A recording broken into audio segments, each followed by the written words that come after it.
Dneska prichádza ďalší milník mojej YouTubeovej kariéry, pretože ideme urobiť upgrade foťáku, alebo teda kamery. Aktuálne toto video pozeráte na Canon EOS M50 Mark II, čo v tej dobe bola, že podľa mňa fakt slušná kamera, a potom som zistil, ako veľmi zle vyzerajú videá, keď nie sú 4K. Ale tomu bude od dnešného dňa koniec, lebo tu mám tento foťáčik Sony Alpha A6700, neviem z ktorej strany to bude vidieť najlepšie, ale proste tento foťáčik. Dneska je to ale špeciálne, lebo máme tuto druhý uhol, a keby ste videli, čo za hacky som tu musel v tomto byte urobiť, aby som to vôbec vedel takto spraviť, tak bola to celkom sranda. V každom prípade ale nejdeme zdržiavať a ja keď tu vyhrabem nožík, tak si ho poďme spolu otvoriť. Teraz tak kúkam, že vlastne keď sa snažím úplne vystreť, tak sa vlastne dostanem mimo záber, hlavne takto. Ale dôležitý je tento stôl. Kým ho otvoríme, tak mi napíšte dolu do komentu, že aký foťák používate vy alebo kameru, či používate Sony, Canon, Nikon, alebo proste točíte videá na iPhone, na Samsung, na Pixel. Proste dajte vedieť, že čo používate. Celkom ma to zaujíma, že to, čo používa. No poďme sa pozrieť, čo tu teda máme. Samozrejme tu máme papiere. Tie nikoho nezaujímajú. Možno si inak hovoríte, že prečo som sa rozhodol ísť do Sony, keď mám Canon. Je to jednoduché, lebo ten Canon, ktorý mám, tú M50, tak Canon celkom umrtvil celú tú platformu, takže nič na to už poriadne nové ani nebude. Máme tu baterku, jednu. A čo som zistil, takže baterka sa vlastne nabíja v tomto prípade cez foťák.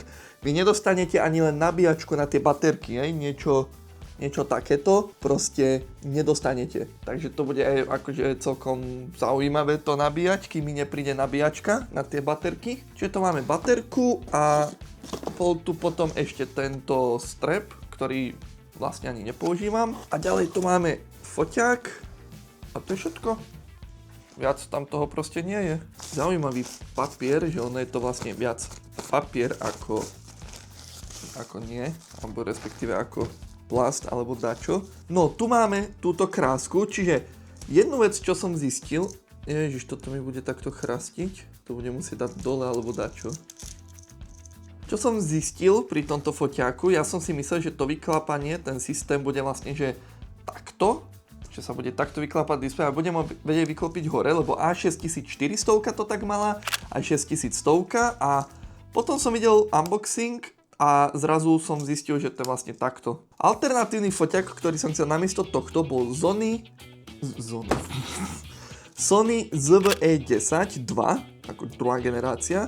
A nakoniec som sa rozhodol pre tento, lebo tá ZV-E10 nemala in-body stabilizáciu obrazu, respektíve, že vôbec nemala stabilizáciu obrazu, a to som si povedal, že je niečo, čo by som chcel mať. Takže som to nakoniec tak na poslednú chvíľu zmenil. Takže malo by to byť asi celkom jednoduché. A ešte som kúpil SD kartu do tohto foťaku, konkrétne túto. Čiže poďme ho prvýkrát zapnúť spolu. Kliklo. Chcem byť Angličan, alebo mám iné možnosti? You can perform with your smartphone. OK. Smartphone mám tu hore, takže ideme bez toho. 11.09. Left, right, up, go down the time. No, OK. Dobre. Som nečakal, že sa vysunie. Čiže ja ho rovno aj prepnem do režimu, že kamera. Dal mi, že HD 50. Ukážte ako.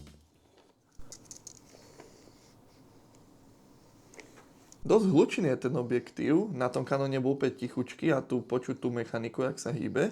Počkaj, to mám akože vybitú baterku, mi chceš povedať. OK, aha, extra piny na konektore, to som ešte nemal.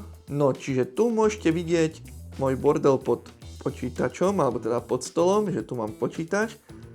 A takto nejako vyzerá ten záber z toho. Tam mám ďalší bordel, to môžete teraz ignorovať, lebo som nemal čas upratovať a som si to tu musel úplne celé rozbombardovať. Ak vás to zaujíma, pozrite. Tak toto vyzerá na tejto strane a tu ste vy. Čau. Môžeme to ešte, že takto to otočím na seba. Aktuálne máme rýchlosť nabierky 1/125, F-ko máme 3,5 a ISO mám, že 1250. Na tamtom foťáku mám to isté, ale ISO nevidím. A teraz poďme ale spraviť špeciálny transition, že ako to bude vyzerať. A nič sa nestalo. No a teraz neviem, jak veľmi sa mi podaril ten transition, ale teraz to vyzerá takto. Sice som zapol nahrávanie, že 4K60 a toto video bude 4K30, ale to nevadí. Dúfam, že to teda nevadí. Ale čo som si všimol hneď, tak vlastne mi príde, že tento foťák mal ako keby crop, aj že defaultne s tým APS-čkom, aj keď som točil vo Full HD, alebo stabilizácia. Teraz mi to doplo, že vlastne prečo by mal mať tento foťák iný crop, ale teraz mi doplo, že ja to vlastne používam elektronickú stabilizáciu, alebo proste nie in-body. Tam ten foťák má in-body stabilizáciu. Akurát neskôr som zistil, že vlastne to není pravda, lebo Canon má crop faktor že 1,6 a Sony má crop faktor 1,5. Takže vlastne pri tých istých milimetroch vidím o trošička viac na tomto foťáku. A inak hej, tu je taká skúška, že jak znie vlastne audio z toho foťáku, lebo som lenivý vyťahovať mikrofón alebo čokoľvek, takže máte test. A ešte máme jeden upgrade, ale to bude vlastne akože teaser na ďalšie video, že trošku som si aj svetlá vylepšil, tento aktuálne nie je zapojený reflektor, ale keď ho pôjdeme teraz zapojiť, čiže ešte s ďalším svetlom to bude vyzerať nejak takto, len musím vyladiť, ako môžete vidieť, bielu a tieto veci, čiže to bude zábavka ešte, ale vlastne počkať, neotočil som všetky gombíky. Čiže teraz by to malo byť o dačo lepšie, ale v podstate si asi už ani nemáme čo veľmi povedať alebo ukázať, minimálne na teraz. Ja sa teraz s týmto foťačikom budem hrať, že dosť dlhú dobu a budem sa snažiť zistiť nejaké srandy, ako fungujú, nejaké možno tipy a triky. Ak máte vy niečo, čo by ste mi chceli poradiť alebo viete mi poradiť, budem rád, keď mi napíšete dolu do komentu, že napríklad nastav si toto, alebo nepoužívaj toto, hento tamto, hocčo. A toto svetlo, ktoré som vlastne použil, tak tu mám ešte schované druhé, takže na unboxing sa môžete tešiť. A teraz ešte zo pár videí vyjde ešte so starým foťakom, čo som točil, ale už ďalšie videá budú s týmto novým foťakom. A verím tomu, že tá kvalita videí pôjde teraz len hore a ja dúfam, že konečne začnem tie videá aj točiť. Čiže ja vám ďakujem, že ste si pozreli toto video, dúfam, že to bolo nejakým spôsobom pre vás zaujímavé alebo aspoň trošku entertaining. Ak sa vám to páčilo, dajte like, ak to bola totálna kravina, tak mi to napíšte dolu do komentu, že už v živote nerob takéto videá. A určite dajte odber, lebo sa môžete tešiť na nové videjka zo Sony A6700, alebo teda Sony Alpha A6700, či ak to neviem, môžete sa tešiť na nové. Čaute.